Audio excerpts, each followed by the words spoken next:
kesejahteraan dan kemajuan suatu negara berada di tangan seluruh rakyatnya. Maka, siapkanlah jiwa dan raga dengan baik untuk kita berjuang bersama.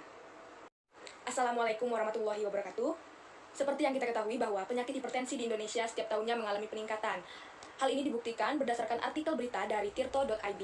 Di Indonesia, menurut catatan Kementerian Kesehatan, pada tahun 2016 terdapat 63.309.620 kasus hipertensi dan kematian sebanyak 427.000 karena hipertensi. Dalam artikel tersebut, Direktur Jenderal Pencegahan dan Pengendalian Penyakit Kementerian Kesehatan, Anung Sugihantono, merujuk data WHO yang menyatakan terdapat 1 miliar kasus hipertensi di seluruh dunia. Pada artikel selanjutnya, Kementerian Kesehatan Republik Indonesia, prevalensi hipertensi pada penduduk umur lebih dari 18 tahun pada tahun 2018, baik laki-laki maupun perempuan juga mengalami peningkatan penyakit hipertensi, sehingga mencapai 69,5%. Pada tahun 2019, dalam sebuah artikel berita yang mengusung tema Know Your Number, kendalikan tekanan darahmu dengan cerdik, mengusung tema tersebut karena sedang memperingati Hari Hipertensi Dunia yang jatuh pada tanggal 17 Mei. Tema tersebut dimaksudkan untuk meningkatkan pemahaman dan kesadaran masyarakat bahwa hipertensi dapat dicegah dan diobati dengan cara setiap orang melakukan pengukuran tekanan darah secara berkala. Sebuah kata motivasi yang saya ambil dari Mahatma Gandhi, harta sejati adalah kesehatan, bukan emas dan perak. Apa itu hipertensi? Menurut Kementerian Kesehatan Republik Indonesia dalam sebuah artikel berita, Hari Hipertensi Dunia 2019, Know Your Number, kendalikan tekanan darahmu dengan cerdik. Hipertensi yang pertama disebut sebagai tekanan darah tinggi atau the silent killer. Yang kedua, hipertensi adalah salah satu penyakit kardiovaskular yang paling umum.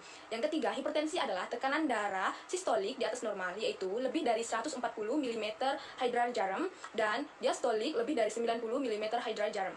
Yang keempat, hipertensi adalah paling banyak diderita oleh masyarakat Indonesia. Faktor-faktor risiko dapat terjadinya hipertensi dibagi menjadi dua. Yang pertama, faktor yang tidak dapat diubah berupa umur, riwayat keluarga, dan jenis kelamin. Yang kedua, faktor yang dapat diubah. Ini dapat terjadi karena kita merokok, kurangnya konsumsi buah atau sayur, konsumsi garam yang berlebihan, berat badan yang berlebihan atau obesitas, kurangnya aktivitas fisik, konsumsi alkohol yang berlebihan, dislipidemia, dan terakhir stres. Masyarakat Indonesia biasanya mengonsumsi jenis obat-obatan kimia yang ada di pasaran. Salah satunya jenis obat-obatan kimia yang ada di pasaran, yang pertama ada angiotensin converting enzyme, yang kedua ada angiotensin 2 reseptor blocker, yang ketiga beta blockers, yang keempat calcium channel blockers, dan yang kelima diuretik. Berdasarkan permasalahan yang telah saya jelaskan sebelumnya, izinkan saya Lia Anggreni, Pendidikan Kimia 2020, Universitas Negeri Semarang, mempersembahkan sebuah karya yang berjudul Musa Abeberuti, sebuah inovasi teh akar pisang sebagai obat tradisional untuk penderita tekanan darah tinggi. Tujuan dari karya saya tersebut, yang pertama mengidentifikasi kandungan akar pisang, yang kedua keunggulan manfaat teh akar pisang untuk hipertensi, dan yang terakhir menjelaskan proses pengolahan dan pembuatan teh akar pisang.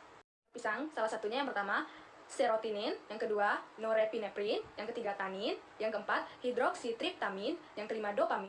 Keunggulan atau kelebihan dari teh akar pisang kepo ini, yang pertama mudah pengolahan dan pembuatannya, yang kedua murah.